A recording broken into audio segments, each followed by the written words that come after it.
Hi hello எல்லோரும் எப்படி இருக்கீங்க? நல்லா இருக்கீங்களா? Welcome to my YouTube channel.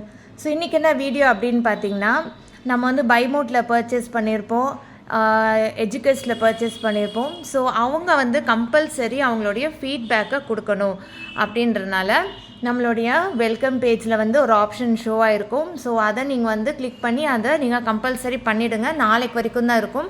So அது எப்படி பண்ணணும் அப்படின்றத உங்களுக்கு கிளியராக நான் இந்த வீடியோவில் எக்ஸ்பிளைன் பண்ணியிருக்கேன். ஸோ வீடியோவை ஸ்கிப் பண்ணாமல் எண்ட் வரைக்கும் பாருங்கள். வாங்க நம்ம வீடியோக்குள்ளே போகலாம். ஸோ லாகின் பண்ணுங்கள். ஸோ நீங்கள் எந்த ஐடியில் நீங்கள் பர்ச்சேஸ் பண்ணிங்களோ அந்த ஐடி நீங்கள் லாகின் பண்ணுங்கள். அதுக்கப்புறம் அப்படியே கீழே போனீங்க அப்படின்னா கஸ்டமர் ஃபீட்பேக்குன்னு ஒரு ஆப்ஷன் இருக்கு இல்லையா, இதை கிளிக் பண்ணுங்கள். கிளிக் பண்ணிவிட்டு அப்படியே கீழே ஸ்க்ரால் பண்ணிங்கன்னா நீங்கள் என்ன கம்பெனி நீங்கள் பண்ணுறீங்க, இப்போது பைமோட் மட்டும் நீங்கள் பண்ணியிருந்தீங்கன்னா பைமோட் செலக்ட் பண்ணுங்கள். எஜுகேஸ்ட்டும் சேர்த்து பண்ணியிருந்தீங்கன்னா ஃபஸ்ட்டு பைமோட் பண்ணிவிட்டு சப்மிட் பண்ணிவிட்டு நெக்ஸ்ட்டு மறுபடியும் திருப்பி நீங்கள் எஜுகேஸ் பண்ணிக்கோங்க. 2 தடவைக்கு மேலே வந்து அது ஓப்பன் ஆகாது.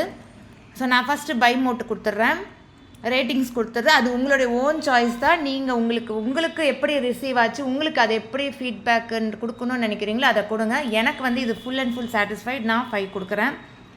அடுத்தது நான் இங்கே ஃபீட்பேக் கொடுக்குறேன். இந்த ஃபீட்பேக்கில் வந்து பார்த்தீங்கன்னா 50 வேர்ட்ஸ்க்கு உள்ளே டைப் பண்ணுங்கள், அதுக்கு மேலே டைப் பண்ணாதீங்க. அப்படி டைப் பண்ணிங்கன்னா அது எரர்னு சொல்லிட்டு வரும். ஸோ 50 வேர்ட்ஸ்க்கு மட்டும் நீங்கள் டைப் பண்ணுங்கள். ஒருவேளை நீங்கள் அப்படி டைப் பண்ணிங்கன்னா உங்களுக்கு எப்படி ஷோ ஆகும்னா,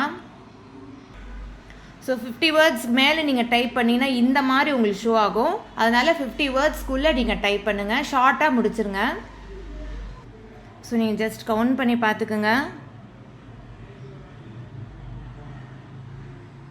ஓகே, நான் டைப் பண்ணிட்டேன். ஸோ இது வந்து ஆர் யூ ரெக்கமெண்ட் டு அதர்ஸ்ன்னு கேட்குறாங்க. நீங்கள் மற்றவங்களுக்கு நீங்கள் ரெக்கமெண்ட் பண்ணுவீங்களா இல்லையா அப்படின்றத நீங்கள் சொல்கிறது. நான் வந்து எஸ் கொடுத்துட்றேன், சப்மிட் கொடுத்துட்டேன். Submitted successfully. ஓகேவா? ஸோ இப்படி தான் வந்து நம்ம வந்து நம்மளுடைய ஃபீட்பேக்கை சப்மிட் பண்ண முடியும். நம்ம சப்மிட் பண்ணதை நம்மளால் பார்க்க முடியாது. அது வந்து சப்மிட் பண்ணது தான். ஸோ இதே மாதிரி நீங்கள் உங்களோட இதை கரெக்டாக பண்ணுங்கள். இந்த வீடியோ இதே மாதிரி அடுத்தது உங்களுக்கு நான் வந்து இப்போ பாருங்கள், திருப்பி நான் வந்து உங்களுக்கு வந்து அடுத்தது வந்து எஜுகேஸ்ட்டுக்கு நான் சொல்கிறேன். இப்போ நம்ம எஜுகேஸ்ட்டுக்கு கொடுக்குறோம், எஜுகேஸ்ட்டுக்கு ரேட்டிங் சொல்கிறோம். எஜுகேஸ்ட்டுக்கு ரேட்டிங் கொடுத்தாச்சு. அடுத்தது இதுலேயும் நம்ம ஃபீட்பேக் கொடுக்குறோம். ஸோ இதில் வந்து எஜுகேட் சம்மந்தமான ஃபீட்பேக்.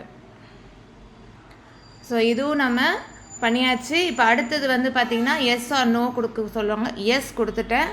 இப்போ நான் திருப்பி சப்மிட் பண்ணுறேன். அவ்வளோதான். இப்போ வந்து 2 தடவை நான் சப்மிட் பண்ணிட்டேன். இப்போ 3ஆவது தடவை நான் உங்களுக்காக ட்ரை பண்ணி பார்க்குறேன். இப்போ அது ஒர்க் ஆகுதா அப்படின்றத பாருங்கள். சரிங்களா? You already submitted your feedback for all the companies. 2 கம்பெனிக்கும் நான் சப்மிட் பண்ணுறனால எனக்கு இந்த மாதிரி ஷோ ஆகும். ஸோ நம்மளால் 2 தடவை மட்டும்தான் பண்ண முடியும். அதாவது 2 தடவை பண்ணி ஆகணும்னு கிடையாது. எஜுகேஷனில் இருக்கிறவங்க பர்ச்சேஸ் பண்ணவங்க பண்ணலாம், பண்ணாதவங்க வெறும் பைமோட் பண்ணவங்க மட்டும் பைமோட் பண்ணுங்கள். ஸோ இது கம்பல்சரி. யாரெல்லாம் பர்ச்சேஸ் பண்ணிங்க எல்லாருமே பண்ணிவிடுங்க. ஸோ மறக்காமல் உங்களோட இதை ஃபீட்பேக் கொடுத்துருங்க. பட் நீங்கள் என்ன ஃபீட்பேக் கொடுத்தீங்க அப்படின்றத நம்மளால் பார்க்க முடியாது. அது வந்து அவங்களுக்கு ரீச் ஆகிடும். ஸோ நாளைக்குள்ளே எல்லாம் மறக்காமல் பண்ணிவிடுங்க, கிளியராக பண்ணுங்கள். இந்த வீடியோ பிடிச்சிருந்தா மறக்காமல் லைக் பண்ணுங்கள், சேனலை சப்ஸ்கிரைப் பண்ணுங்கள். தேங்க்யூ, பாய்.